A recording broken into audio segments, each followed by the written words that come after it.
In the world's greatest country, in its most pivotal state, lies Pennsylvania's Lehigh Valley, an economic hub that's as vibrant as it is ideologically eclectic. Its just over 700,000 residents will play a critical role in deciding the course of American leadership and thereby the world. Who are the thinkers, workers, and leaders that will decide our collective fate? Join me, Moshe Kurtz, as I walk through the valley and find out.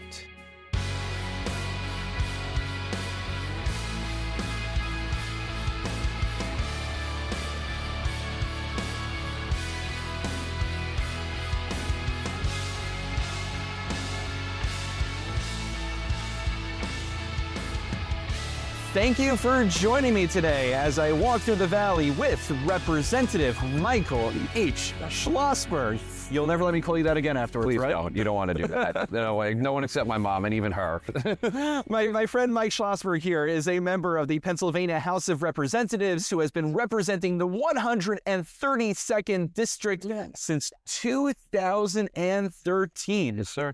We want to thank, by the way, our gracious host, Jay's Local, for hosting a live recording session. There are those in live audience who are listening in, and there are those on the recording who, I'm being a little bit meta right now, are listening as well a little bit later.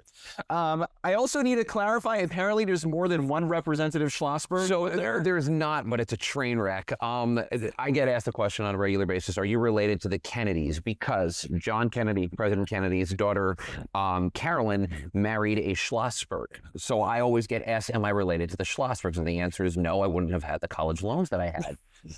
But Carolyn's son, the grandson of JFK, is Jack Schlossberg, who's running for Congress. And so as soon as he starts, I'm like, oh, good. Now it's going to be fun. So now I'm starting to get random Twitter shots. You and your family are terrible. I'm like, sir, I'm from New Jersey. This is not it. And God help me if he wins, because then I'm really screwed. There was an Onion headline, Jack Kennedy running, or Jack Schlossberg running to continue Schlossberg political dynasty. And I'm like, that Schlossberg political dynasty. You're going to start one. Let's go with that. Followed by cousin Jack. So we're going to get into a fight if he actually does win and he wants my Twitter handle, my official Twitter handle. So but that's a different story. Amazing. You know, speaking of social media, so I saw the Morning Call, one of our local papers, picked up a picture of the two of us. That's a good one.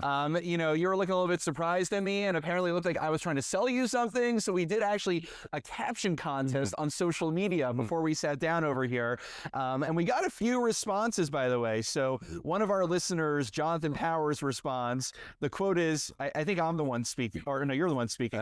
So wait, you mean this isn't a tie event? If only they would have told me beforehand, which is ironic. I was wearing the tie, you weren't wearing the tie. I skip ties if it's at all humanly possible. I generally don't wear a tie either, much to the chagrin of some of my congregants. Shout out to them. So I'm in the same boat. Yep. That was an exception to the rule. The other quote was Yisrael Friedenberg. The quote is, and I think I'm the speaker here, I promise, Mike, the procedure is quick, and the anesthesia is fantastic nowadays. And I'm laughing in the picture, so it must have been a heck of a procedure. I'll take it. That's a winner right there. Absolutely.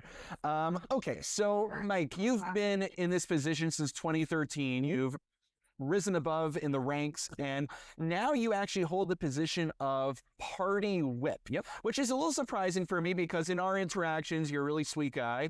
I like to think so. So it's a little bit surprising for me that you are a whip. A whip sounds very aggressive in nature. And it has moments of it. So the job of the whip is basically to count the votes and make sure we have enough votes to move our agenda forward. House Democrats in Pennsylvania have a 102-101 majority. So as I tease my colleagues, please look both ways before crossing the street. But it also means that there's no room for error. So it's a lot of counting. Fortunately, my colleagues, generally speaking, make our job relatively easy. I view my position as to find out what my members' needs are and to try to help them get there. And there's times where we have to cajole, beg, plead, but we get our agenda over the finish lines. And that's not just a me thing, but I'm definitely involved in those conversations and trying to make sure that we do what we need to do to represent our constituents, including sometimes asking members to make tough votes and then giving them the tools to communicate why they made those tough votes to their constituents. So help me out over here, because what exactly are representatives? Let's back up for a moment. What are state representatives? And I assume to a certain degree it's similar for congressmen and federal representatives. news as well. When they're not posting about what they're doing on social media, I mean, I get this as a rabbi also. So what does your day typically look like? I think one of the things I like the most about this job is that the day it changes from day to day. No 2 days are ever identical. We're in Harrisburg 20 weeks a year, 3 days a week at a minimum. I'm there more for sessions. So meeting with constituents, meeting with organizations, and casting votes and writing bills and going to committee hearings and all of that stuff. When we're here, there's a few different roles. We every legislator has an office. I have two and a half people that work for me full time in my office on 5100 West Tillman Street, dealing with constituent concerns and trying to make sure people get access to the right government resources. But then there's a lot of wiggle room. For me, it's a matter of trying to figure out what my community's needs are and how I can either bring money or make connections to help make projects. Yeah, so it's a lot of trying to solve local issues and bring home taxpayer dollars to reinvest in our communities. And how good you are at that really can lay out how effective you are. Amazing. And so as the whip, like, what's the whipping part, actually? The whipping part is finding out where my colleagues are on votes and then trying to help them get to a place that's either good for them or good for the caucus, or ideally both. That sounds like a very smooth whip you got over there. Hey, let's go with that. It's definitely, and at 102-101, we have no room for error. And fortunately, I mean this, my colleagues, the vast majority of my colleagues, the vast majority of the time, make my job easy. They are wonderful and understand that we have a really slim majority. And so I'm in my 14th year, 7th term, running from 8th now. I spent the first 5 terms in the minority, and the majority of my colleagues know what it's like to be in the minority. And the minority's not fun. You can't pass bills. You can't move your... And you only have a 1-seat margin. And the state Senate is controlled by Republicans. Pennsylvania is one of only 3 states that actually has split legislatures like that. It's pretty rare these days. 2 years ago, we were the only one. So that means that, we can't tack too far one way, and the Republicans in the Senate can't tack too far the other way because it gets shut down in the other chamber. So it really means you have to try to walk that line and pass legislation that you can make deals with the Republican-controlled Senate. And that's what people expect out of us. And when we fall short, we hear about it, as we should. Okay. Well, we'll return to the heavy politics stuff real soon, not to worry. But I just want to also back up one more time, actually a little bit further, earlier than 2013, I presume. Tell us a little bit about, 10-year-old Mike. Did you always envision going into politics? No, I thought I was going to be a baseball player probably when I was 10. Oh, didn't we all? Yeah, I think so. It wasn't. I thought I was going to be a Jedi, actually. or I was going to get like an envelope to Hogwarts. I would 1,000% dream about that, but that's a different story. For a while, I thought I wanted to go into medicine, like be a doctor, like a good Jewish boy, and then thought I was going to be a lawyer, so we're really sticking along the good Jewish boy path. But it wasn't until really, I always loved politics, and then when I was in college, I realized I thought I was going to be a lawyer for a long time. I took the LSATs, the whole bit, because I wanted to go into politics, and at some point it kind of clicked. You don't really like law all that much.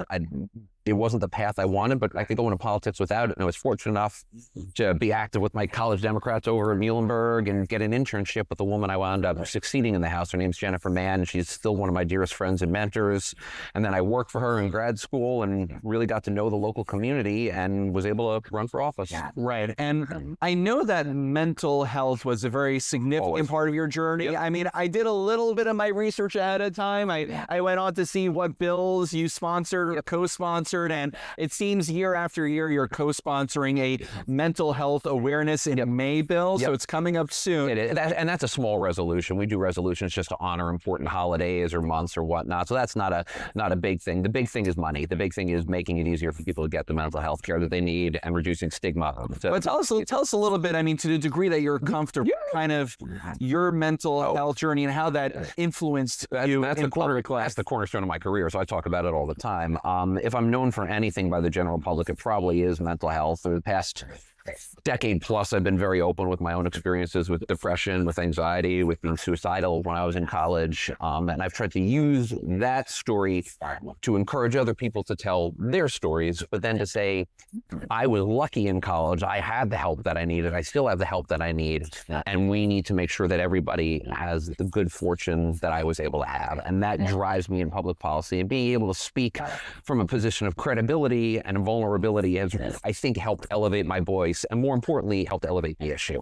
Right. And so, Mike, what do you think is lacking? I mean, I think there's a lot of mental health awareness these days, certainly more than a decade, certainly more than 2 decades really wild, ago. The positive shifts. But we, like, awareness and stigma is always important, but I think I don't want to say we're beyond that. Right. But we do need to do more to make sure people have access to the help that they need. We need more people in the behavioral health universe. We need to increase reimbursement rates so those people are better paid and more people go into the fields. We need to reduce insurance barriers, and we need to make sure that people can get the care starting from when they're kids all the way through older adults. Right, and this isn't just mental health care that people are having a challenge affording. This is, general health care, premiums going up. I mean, I don't want to get too much into the weeds, but we know that the Lehigh Valley Health Network and their insurance provider are butting heads at the moment. So what can we be doing to resolve these issues that are affecting all of us, basically? The answer is, I think, at the state and the congressional level. Now, we don't have the funds at the state level to do what they do at the federal government. I do, being blatantly partisan for a second, I think the big, beautiful bill at the federal level is going to wind up really, really harming, and I mean this literally, tens of thousands of my constituents. So help me out. I'm not a politician. Oh, welcome, Jonathan. We quoted you earlier. The people on the recording are not going to see it, but Jonathan Powers, who we quoted his caption at the beginning of the podcast, just walked into the live recording. So you did get your shout out. So where was I on that? I don't know. Help me out with. So what can we be doing in terms of actually ensuring that we're able to create a world in which we could afford health better? I mean, I don't know how politics operates. What can I be doing? And the answer is reaching out to your elected officials and sharing those stories. People are actually surprised at how much those meetings matter, because the more those personal stories actually do make an impact. They really do stick in our minds. Now, at my level, it's a little different. I only represent 65,000 people, so I can have those one-on-one meetings with constituents. If you're at the state senate or congressional level, it gets a lot harder. And I say that, and knowing I'm talking about both Democrats and Republicans, there's just too many people to represent. Right. You're still one person. Yeah, exactly. But then when you get to the federal level, you can hire all these surrogates for you. Correct. And those people, and there's value in holding those meetings as well. But the more pressure that you put on elected officials to enact the public policy you want, the better of a shot that there is. And you just can't surrender stuff like that. It is collective it is our government. Like, people need to take ownership of that. I think they'd be pleasantly surprised if people got more involved. I think they'd be pleasantly surprised with the results. Right. So, okay, now I remember the question I was going to ask. So I'm just an average dude. I see the quote, big, beautiful bill. That's one where I've help me and help those who are not in the everyday politics understand descriptively what's in there and why. I'm just going to go out there on a limb that you and your compatriots are not a big fan of it, considering it comes from the Trump administration. I mean, in essence, I'm not taking a position. You're talking about your argument. Yes. It takes billions and billions, I think hundreds of billions of dollars away from healthcare. It makes healthcare more expensive, and it does so to make the richest people richer by extending tax cuts to the wealthiest of Americans who don't need a tax cut. Like, in essence, that's what it is. It puts into effect a lot of really burdensome regulations and requirements and rechecks and all this that's going to kick tens of millions of Americans and hundreds of thousands of Pennsylvanians off of food stamps and off of Medicare. And it's terrifying. And we can't backfill that at the state level. Are the cuts to SNAP a result of this bill? Yes. So I know many social service agencies that they are struggling to be able to stock their food pantries and such because of that. Exactly. Okay, that definitely helps me understand your opposition to it. Yep. Can I ask you, I assume the other side has a rationale for, they probably don't just want to starve people. I'm gonna guess they're not trying to do that. Is there a rationale to why they would do that? Their rationale is economic. Like they talk about the tax cuts that it'll impact everybody. Even though a lot of those tax cuts are so heavily slanted towards the richest of Americans that it's ridiculous. It's a ridiculous argument that I won't make in front of a rabbi, using words that I won't use in front of a rabbi. So I mean, this is helpful, so I don't have to edit it out afterwards. I'm here for you. I appreciate it. And that's what it comes. Maybe the first time we had a bleep on the podcast. Actually, it probably shouldn't be me. That's not good for my career. It is. I don't know.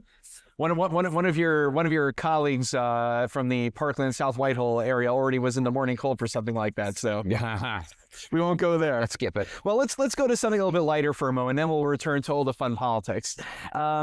Mike, when you are not busy campaigning and crazily meeting with all of your constituents, which you do a really fantastic job, I really appreciate it as a constituent. What do you do for fun? When I have any sanity left, I am a gym rat of epic proportions, Ben. Grossman, who's sitting in live on this interview, you guys work out the JCC together. I'm either at the JCC or over at Muhlenberg, my alma mater. It's a good way to see your constituents out. It is, well, it's funny that yes and no, because on one hand, yes, and you always say hi to folks and all that.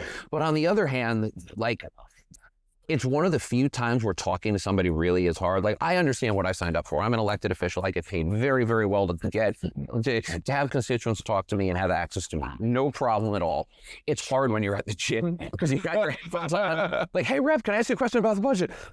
Yeah, I got you on 7, 8. So it can be complicated. No, I totally get that. As a parent, thank God, with 2 young girls. I won't say their ages on the podcast. This is public. But after services on Sabbath morning, on Saturday morning, we have what's called Kiddush. Yep. Some people just come for what's called Kiddush. They're called JFKs, just for Kiddush, which is the collation we serve after services. So I love talking with everybody afterwards, but also sometimes I'm not bench pressing weights, but my 2 daughters. So I totally get the balance that you want to talk to everybody, but you also have these either animate or inanimate weights in your hands at the same time. So totally get that. Yep. But you're also, in addition to your many talents, you are an author. I am. Tell us a little bit about your writing. Writing has sometimes been the only thing that keeps me sane. And I'm lucky. I was fortunate enough to have 2 books published. The first book I had published was a nonfiction book, which was about called Tweets and Consequences, and it was written pre-Trump, and it was all about politicians who said crazy or awful things on social media and ruined their careers. And the conclusion of that book was always be kind on social media and ignore it. I was wrong. Clearly, I was wrong. The second book was Is that book still selling? Oh yeah, you can get it. I don't know who did. If you bought it, it's now a historical artifact. A time long gone, unfortunately. And then I wrote a fiction book that came out in like 2018, 2019, a sci-fi young adult mental health book about. Oh wow, you really got all your interests. It was really like, well, and that honestly, yes, because when I write, there is a similar goal to being in government. There really is a lot of overlap for me, and that's to make a positive impact. So the book, it's a sci-fi book. Teenagers find themselves on a spaceship and have to save the world out of nowhere. And but the real crux of it is that the main character has mental health issues. And I try to use it to destigmatize mental health and to give people out there who suffer some sort of understanding that they need to know they're not alone. And as that's mental health, it will always be a big part of my life, no matter what facet, be it in government or as a writer. And I'm glad I've been able to have that opportunity. Right. Well, now I have to ask, this is going to be the most controversial question of the entire interview. Since you are a science fiction fan, or I don't know if you classify science fiction or fantasy, that's a question to More itself. sci-fi than fantasy, probably. What are your thoughts on the Star Wars prequels and sequels, respectively? Well, the prequels, I think, were trash. The sequels were not nearly as bad. We may have found a strong point of disagreement. That's fine. I actually have the unpopular opinion on this one. The other way around? I'm a millennial. I grew up, my first introduction to Star Wars, I'm dating myself now, or the opposite of it, is Darth Maul coming on the set and seeing both sides of his lightsaber. So that was cool. And that fight scene was cool. But by and large, I mean, the prequels just struck me as like video game bait. The sequels, I didn't think were nearly as bad. I think, frankly, I think a lot of the opposition to the sequels was driven by a weird form of sexism. You can't have a girl, Jedi, shut up. I didn't think they were as good as the originals, but I didn't think they were as bad as a lot of folks gave them grief for. Right. It'd be interesting to talk about the politics of Star Wars. I could go down the sequel agenda route, but I'm going to save that for another day. Yep. Actually, the funny thing is, the first episode 1, so not the first Star Wars movie that came out, which is episode 4, but episode 1 in the prequels, The Phantom Menace. So as a kid, the big thing for me was always the lightsaber duels. Very flashy, the Force. It's still really cool and theatrical. But as I started getting older, I'm not that old, but getting slightly older than I was when I was a kid and first saw it.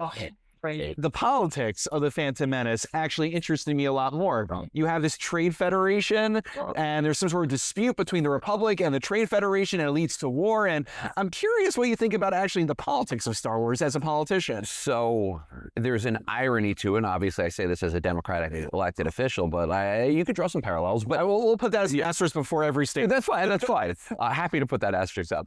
But I always come back to Natalie Portman's great line: "This is how democracy dies." To thunderous applause. I'm not the only one. But again, there are pretty clear. That was Revenge of the Sith, right?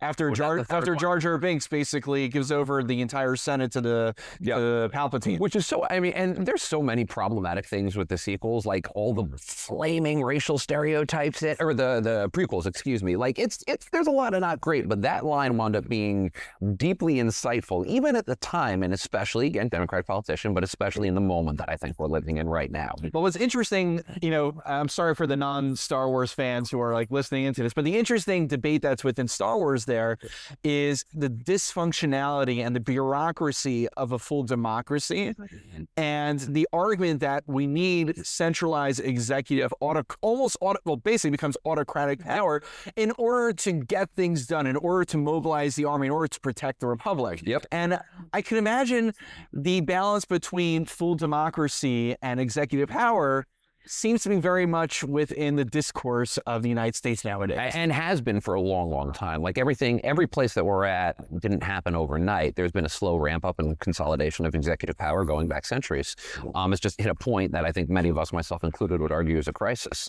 But it also, democracy is messy and slow. Part of that is by design. But I think that's also really given rise to a lot of elected officials. Like, I'll take someone like Mayor Mamdani in New York, who is all about making government operate smoother and make, in addition to the affordability agenda that all elected officials have right now. But he's taken that and really made it a progressive talking point. And that's a good thing. If we're having conversations about making government operate smoother, making it work better, that's a good thing, irrespective of anything else. Right. I think he's busy mobilizing everybody with their snow shovels in New York City. And that's a great idea, though. So let me get this straight. He's taking taxpayer money, reinvesting it in the taxpayers for a common good. That's a win-win. That's a good thing. That's the way that government should work. Interesting. Are there any lessons from how Mamdani is running New York City that you think should be extrapolated to the Lehigh Valley? I think that's a really good emphasis, making government work, making it more efficient, making it serve better. But I think, and this is a conversation that my party has on a regular basis. So do we go Mamdani? Do we go the governors in Michigan or in New Jersey? Okay, good. You're bringing me to my next question. It's good. You ran right into it. Unintentionally. If you want, go for it. So we're also going to ask. I think some of our listeners wanted you to share critiques of Mamdani also. Yeah, I'm in. Yeah. Oh, okay. If you want to, you go there first. That's easy.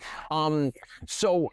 Before I get canceled. Now I get canceled in both directions. Mamdani's model worked for him, but I think every Democrat has to take a breath, because what works in New York City isn't going to work in Virginia or Texas or Pennsylvania. Elected officials have to represent their constituents. I am pretty liberal, and I am nowhere near liberal enough to ever get elected in New York City. Mamdani is way too liberal to get elected anywhere in Pennsylvania, save for maybe Pittsburgh or Philadelphia.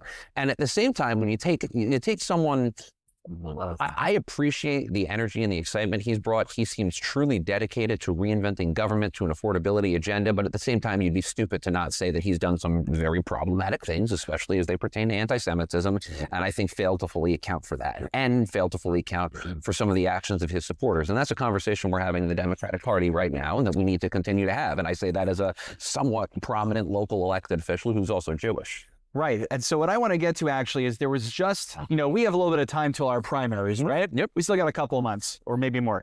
But in Texas, they just had very significant primaries. Yep. Dan Crenshaw was primaried in the Republican primary. Yep.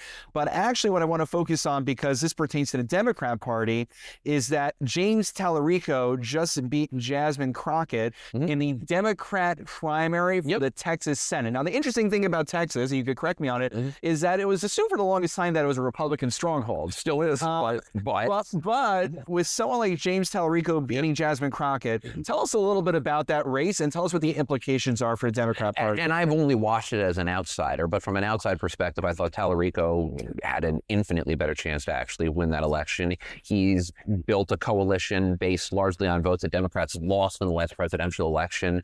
I thought Congresswoman Crockett wasn't capable of winning a statewide race in Texas, given I think some of the stylistic choices that she's made, whereas Crockett has, kind of presented himself as an Obama-like figure. And I think that's a better way to go in a place like Texas. But again, that comes down to, it's kind of a choose your own adventure. Who do you think can better serve and better win? I thought the answer was Tallarico, but one, I could be wrong. And two, that's not to say that Tallarico isn't a dream candidate everywhere. We've got to have candidates that actually. Well, let me just explain why I'm bringing, some of our listeners here are like looking at me like, why are you bringing Texas over here? We're in the Lehigh Valley. The interesting dichotomy, I mean, this is based on the New York Times that I read, is that Tallarico seems to be more of what you would call a healer. Yep. He's trying to kind of say, let's all come together. Yep. And someone like Jasmine Crockett is more of a firebrand who's trying to engage and charge up the Democrat base rather than trying to reach out to the Republicans who might be on the fence and open to persuasion. So this is a big debate right now. It's a huge one. What is the right strategy for your party right now? Do you want to be healers or do you want to be fighters? And the answer depends on where and who, because that's a great question, but it's one of many questions. It also comes down to, is a candidate able to communicate their message effectively? Do they have the policy brains? Can they fundraise? But if you're just talking about broad dynamics countrywide and Pennsylvania-wide, I think the answer is pretty clearly you take the healer route. And the proof is in the pudding with Governor Shapiro. First of all, he's the most skilled elected official I've ever met in my life, with absolutely no exaggeration.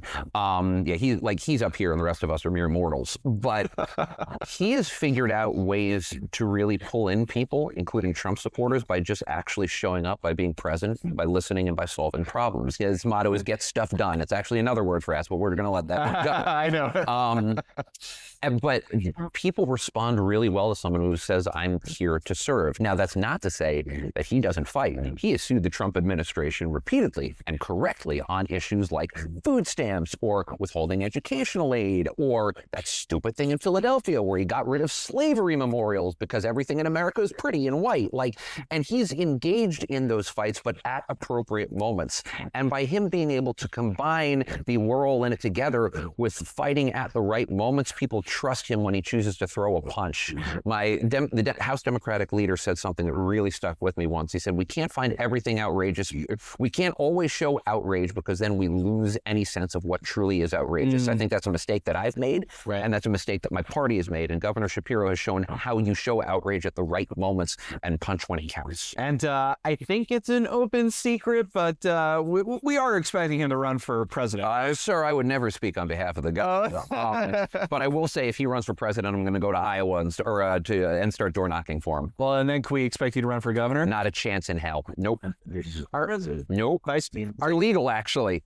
Are you satisfied where you are, or would you like to do something more? No, I never want to run for higher office. This is it. I'm lucky. If I am lucky enough to serve in House leadership, and there you never know what happens next. If any of my colleagues were to retire, that's a different conversation. But I love my job as a state representative. I get to do good things. I get to pass public policy in areas that I'm really passionate about, mental health and education, and I get to sleep in my bed and see my wife and kids most of it. Right, so you don't have to live in Washington. You just have to drive down to Harrisburg. Well, I sleep over in Harrisburg a decent amount of the time. And it's an hour and a half drive. Exactly. Yeah. Well, yeah. So it's not that bad. 1 hour 21 minutes. Yes, I'm counting. And there's more travel because I'm in leadership, and I understand that, but the idea of ever going to D.C. is one of nightmares. Right. No. just no. All right. As we're wrapping up, a few rapid fire questions, so you could answer in more than 3.5 seconds. Politicians, Okay. I'm not good at quick. Okay. You've been talking a lot about Democrat policies, and I brought you in. I obviously expect that you are going to be speaking on representing your party's ideology. We have had and we will have Republicans on as well. So if any listeners are getting scared, we will do our best to have some good balance. Now, do you differ in any substantive way from like the party line of Democrats? I think in terms of style rather than issues of substance. I think my ideology within the Democratic Party is pretty smack in the middle. I'm unapologetically progressive, especially on social issues. Maybe I'm a little bit more conservative on fiscal issues. Maybe. Where I differ from some of my colleagues, and I'll use Jasmine Crockett. Like as my journey as an elected official is definitely, it's always that question of, do you want to be a deal maker? Do you want to be a fighter? And there were times where I've definitely, especially during COVID, where, you really throw a lot of verbal punches and you get nasty on social media. And I've really come to regret those decisions and that behavior. I'm at a point where if I differ from my colleagues, I don't want to do the performative screaming thing. I look at how some of these guys in Congress behave, and even some of not really my colleagues in the House, but throughout the country, and that's just not where I am. I don't want to do the performative. I would much rather save my punches for when they count, and that's a lesson that I had to learn. Right. Now my impression is that you're a very popular guy, but everybody, no matter what, if you're a public figure, you have your detractors that are out there.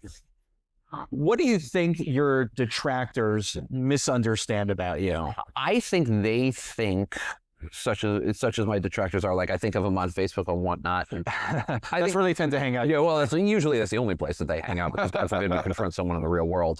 I think that the people who don't like me think that I don't mean what I say, or that I'm not actually trying to do good. And I think that's the biggest difference. I think the vast majority of Republicans that I work with are actually in this job for the right reasons. And if you can agree on that, you can start to actually have conversations together. And you also can't have a conversation in public policy, especially in a place like Pennsylvania, without talking to people that you wildly disagree with on 95% of the issues. And I think the people who don't like me think that I'm a liberal bomb thrower who doesn't actually want to do good. And I think that's the thing that they get the most wrong. Because if you dislike me because of my political beliefs, cool, I'm not going to convince you to like me because of my political beliefs. Right. But if you dislike me because you think I'm a bad person or not actually trying to do some good, then you're wrong. And yeah, I would agree with that. And actually, I'm curious, going in the opposite direction, you have very fundamental disagreements with your colleagues on the other side of the aisle. Yep. But I like to ask, when I bring on elected and political officials, is there something that you actually admire about what the other side is doing that you think that Democrats and yourself can learn from? And candidly, it has gotten more challenging, because I am, again, Democratic Mike. I'm really worried about the direction that the Republican Party is trying to take this country. You look at some of the actions, some of the like slavish devotion to the president, some of the policies that they've advocated for, some of the anti-democratic perspectives, and I don't mean Democratic Party, I mean democracy perspectives that they've taken. It's frightening. What I admire the most is those moments where they break away from the orthodoxy, where they say, and again, it doesn't have to be an agreement with me. I understand that there will always be fundamental differences, but it's the moment where somebody pops up and says, we can't do this. This isn't right. You can't ignore the courts. You can't enact X, Y, and Z policy. It clearly violates the law. And those moments of bravery deserve to be elevated and commended. And those people when that happens, that's a hard thing to do. I have always hoped that if the moment ever came to me where I had to do the right thing or end my career, I'd do the right thing. And that's sort of, when those moments occur, it's really admirable. Thank you. And now for our final question. I realized, as many of you probably have, that the 250th anniversary of the United States of America is soon going to be upon us. Yes, sir. As a final question, Mike, what does that mean to you? A celebration and a warning. Democracy isn't a given. And as we celebrate 250 years of democracy, we have to do so honestly, look at our faults, but also look at our successes. I have always said, especially more so lately, I don't love America because of what it is. I love America because of what it can be and what it has been at its greatest moments. So if we're going to celebrate America, that requires a full examination of everything we've gotten wrong and everything we've gotten right, and what we can do to make sure that the things we got wrong, we never happen again. You look at a country the same way you look at a person to an extent. What have we failed at, and how can we improve on our successes and on our failures? And if we're willing to have that conversation, we're a healthy democracy. And the 250th is the perfect moment to do just that. Excellent. Representative Mike Schlossberg, thank you for your time, and I appreciate you joining us. I'm glad to be walk here. Through the Valley here at Jay's Local today. Thank you so much for hosting, guys.